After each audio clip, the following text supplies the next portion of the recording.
before Maccabees, chapter 15, whole reasoning of the sons lord over the emotions, and religion more desirable to a mother than children. The mother, when two things were set before her, religion and the safety of her 7 sons for a time, on the conditional promise of a tyrant, rather elected the religion which according to God preserves to eternal life. In what way can I describe ethically the affections of parents toward their children, the resemblance of soul and of form impressed into the small type of a child in a wonderful manner, especially through the greater sympathy of mothers with the feelings of those born of them? For by how much mothers are by nature weak in disposition and prolific in offspring, by so much the fonder they are of children.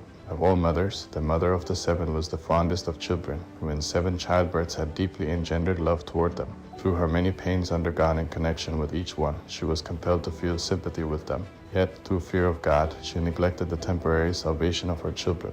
Not only so, but on account of the excellent disposition to the law, her maternal affection toward them was increased, for they were both just and temperate, and courageous, high-minded, fond of their kindred, and so fond of their mother that even to death they obeyed her by observing the law.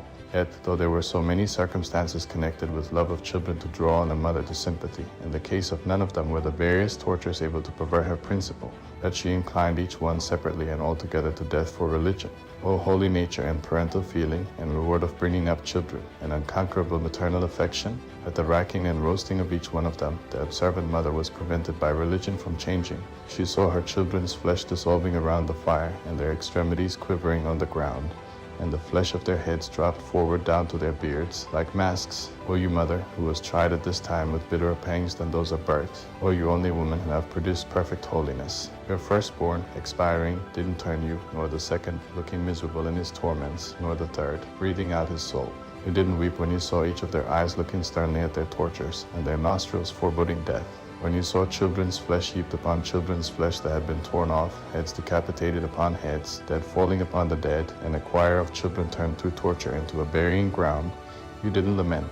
Not so do siren melodies or songs of swans attract the hearers to listening, or voices of children calling on your mother in the midst of torments. With what and what manner of torments was the mother herself tortured, as her sons were undergoing the wheel and the fires? But religious reasoning, having strengthened her courage in the midst of sufferings, enabled her to forego, for the time, parental love.